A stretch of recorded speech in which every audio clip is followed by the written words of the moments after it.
देखिए, आज हम आपको ये बता रहे हैं कि अपने बच्चे को आप कैसे सुरक्षित करेंगे बीमारियों से, गलत संगति से, गलत लोगों से। अपने बच्चों को कैसे बचाएंगे, क्या उपाय करेंगे। सबसे पहले जानते हैं कि बच्चों की सुरक्षा के लिए कौन से ग्रह जिम्मेदार होते हैं। देखिए, बच्चे की उम्र के 12 वर्ष तक सर्वाधिक प्रभाव होता है चंद्रमा का। इसके बाद से चंद्रमा का प्रभाव स्थिर होने लगता है और 12 वर्ष के बाद किशोरावस्था में बुध का प्रभाव शुरू हो जाता है। जल की जितनी राशियां हैं, कर्क, वृश्चिक और मीन, और साथ में चंद्रमा, ये बच्चे के जीवन का निर्धारण करते हैं। इनके प्रभावित होने पर, जल की राशियों में पाप ग्रहों के होने पर या चंद्रमा के गड़बड़ होने पर बच्चे की सुरक्षा के लिए संकट आ जाता है। तो अगर आपके बच्चे की कुंडली में जल की राशियां प्रभावित हैं या चंद्रमा प्रभावित है, तो ऐसी स्थिति में बच्चे की सुरक्षा के लिए दिक्कतें आ सकती हैं। देखिए, बच्चे के सुरक्षित रहने में सबसे बड़ी भूमिका है उसके स्वास्थ्य की। तो कब ऐसा होता है जब बच्चे के स्वास्थ्य में दिक्कत आ सकती है या दिक्कत आ जाती है। देखिए, बच्चे का अगर चंद्र कमजोर होगा, चाहे बच्चा किसी भी लग्न का हो, किसी भी राशि का हो, अगर बच्चे का चंद्रमा कमजोर होगा तो बच्चे के स्वास्थ्य में दिक्कत अवश्य आएगी। बच्चे की कुंडली में अगर बालारिष्ट योग हो, बचपन में नुकसान का, अरिष्ट का, खतरे का योग हो, तो बच्चे के स्वास्थ्य में दिक्कतें आएंगी। अगर बच्चे की कुंडली के केंद्र में कोई शुभ ग्रह ना हो तो छोटी बीमारियां भी बड़ी हो जाती हैं और ऐसी स्थिति में बच्चे का स्वास्थ्य बिगड़ जाता है। अगर किसी बच्चे का मूलांक, जन्म की तारीख का संबंध 2, 4, 7 या 8 से है, तो ऐसे बच्चे के स्वास्थ्य में दिक्कतें आती रहती हैं। ऐसे बच्चे की सेहत गड़बड़ रहती है। तो मुख्यतः अगर बच्चे का चंद्रमा ठीक नहीं है या चंद्रमा को कोई सपोर्ट नहीं मिल रहा है, तो ऐसी स्थिति में बच्चा बीमार पड़ेगा, उसके स्वास्थ्य में मुश्किलें बनी रहेंगी। देखिए, ऐसा हो सकता है कि आपके बच्चे का चंद्र बहुत अच्छा ना हो, जन्मकालिक दशा बहुत अच्छी ना हो और कुंडली में वाटर साइन, जल की जो राशियां हैं वो नकारात्मक हों, तो बच्चा बीमार रहता हो अक्सर। क्या उपाय करेंगे? बच्चे के गले में चांदी का एक अर्धचंद्र धारण करवाइए। चांदी का अर्धचंद्र या तो चांदी की चेन में या लाल या पीले धागे में।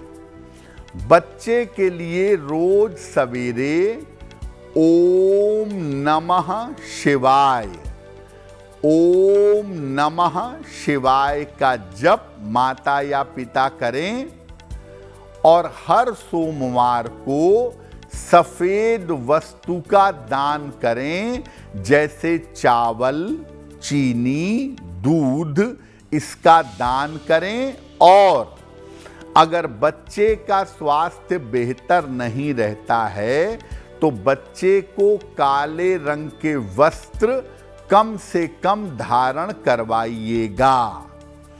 अगर आप ये उपाय करें तो आपके बच्चे का स्वास्थ्य इम्प्रूव होगा, स्वास्थ्य की स्थितियां बेहतर होंगी। बहुत बार ऐसा होता है कि बच्चा असुरक्षित हो जाता है, बच्चे की सुरक्षा में समस्या आ जाती है, उसकी संगति की वजह से, समाज के नकारात्मक लोगों की वजह से। ये समस्या आती कब है? देखिए, बच्चे के लग्न का स्वामी अगर कमजोर हो, क्योंकि लग्न आपका शरीर है, आपकी फिजिकल बॉडी है, तो जब बच्चे के लग्न का स्वामी कमजोर होगा तो बच्चे की सुरक्षा में समस्या आएगी। अगर बच्चे की कुंडली में शुभ ग्रह क्षीण हो यानी कमजोर हो तो बच्चे को सुरक्षा नहीं मिलेगी, प्रोटेक्शन नहीं मिलेगा और सुरक्षा में समस्याएं आएंगी। अगर किसी बच्चे की कुंडली में गुरु चांडाल योग है तो ऐसी स्थिति में भी बच्चे की सुरक्षा में समस्या आ सकती है। अगर किसी बच्चे की कुंडली में चंद्रमा पापक्रांत हो, पाप प्रभाव में पड़ा हुआ हो, तो बच्चे की सुरक्षा में समस्या आ सकती है। अगर बच्चे का जन्म राहु की दशा में या केतु की दशा में हुआ हो तो ऐसी स्थिति में बच्चे की सुरक्षा में दिक्कतें आ सकती हैं। यानी अगर आपके बच्चे के अंदर इनमें से कोई भी सिम्टम्स हैं, इनमें से कोई भी लक्षण हैं, तो ऐसी स्थिति में आपको अपने बच्चे की सुरक्षा पर ज़्यादा ध्यान देना होगा। अब हो सकता है आपके बच्चे की कुंडली में ग्रहों के कॉम्बिनेशन बहुत अच्छे ना हों और ऐसी स्थिति में बच्चे की सुरक्षा में समस्या आ सकती हो। तो अगर बच्चे की सुरक्षा में दिक्कत आने की संभावना है तो क्या उपाय करना चाहिए? बच्चे की कलाई में एक लाल कलावा हनुमान जी के मंदिर से लाकर मंगलवार को जरूर बांध दीजिएगा। इसको 6-6 महीने पे बदलते रहिए। बच्चे के लिए माता या पिता में से कोई भी नियमित रूप से हनुमान चालीसा का पाठ करेंगे। बच्चे को सप्ताह में एक बार मंदिर यानी धर्म स्थान पर ले जाइए। बच्चे को वहां जाना, नमस्कार करना, पूजा करना सिखाइएगा। बच्चे के साथ समय बिताइए और अगर बच्चे को कोई दिक्कत है, कोई समस्या है, तो उसकी दिक्कतों पर, उसकी समस्याओं पर बात करिए। और सामान्यतः राहु और शुक्र के प्रभाव से दूर रखिए। बच्चे को सौंदर्य प्रसाधनों से और सुगंध से दूर रखना ज़्यादा बेहतर होगा। तो अगर आप अपने बच्चे को सुरक्षित रखना चाहते हैं तो मुख्यतः आपको हनुमान जी की पूजा करनी चाहिए, हनुमान जी की शरण में रहना चाहिए ताकि आपका बच्चा सुरक्षित बना रहे। आप चाहते हैं कि आपका बच्चा, आपका बेटा या बेटी हमेशा सुरक्षित रहें, अपने करियर में, अपनी पढ़ाई में उन्नति करें और जीवन में सफल हों। इसके लिए क्या करना चाहिए? बच्चे को सूर्य देव को जल अर्पित करना सिखाइए। बच्चा रोज सुबह सूर्य भगवान को जल चढ़ाए, वो ज़्यादा बेहतर होगा। नहीं तो कम से कम सुबह जब विद्यालय जाने लगता है तो उसको तैयार करके कहिए कि सूर्य देव को आधा मिनट, 1 मिनट नमस्कार करे। ये ज़रूर करिए। बच्चे को गायत्री मंत्र अवश्य याद करवाइए। गाने फिल्मी याद हो या ना हो वो जरूरी नहीं है, लेकिन बच्चे को गायत्री मंत्र याद करवाइए। सुबह स्कूल जाने के पहले 3 बार या 9 बार गायत्री मंत्र पढ़कर जाए, और शाम को रात में जब घर पे पूजा हो रही हो उस समय 3 बार या 9 बार गायत्री मंत्र पढ़े। फास्ट फूड से और सौंदर्य प्रसाधन से दूर रखिए। फास्ट फूड से राहु एक्टिव होगा और सौंदर्य प्रसाधन से शुक्र एक्टिव होगा।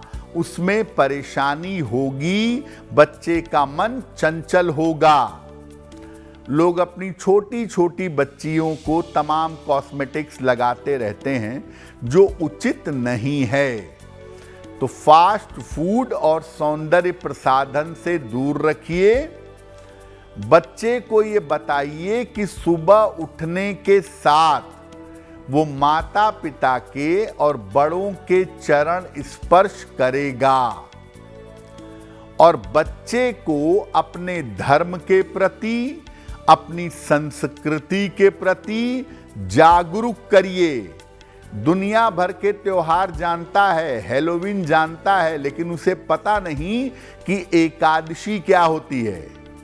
तो बच्चे को अपने धर्म और संस्कृति के प्रति जागरूक करिए, और याद रखिए आपको जो भी संस्कार देने हैं उसमें आपको ज़्यादा मेहनत करनी होगी। जन्म से लेके 12 वर्ष तक, उस समय तक अगर बच्चे को ठीक संस्कार दिए तो बच्चा आगे जीवन में उन्नति भी करेगा और बाधाओं विपत्तियों से सुरक्षित भी रहेगा।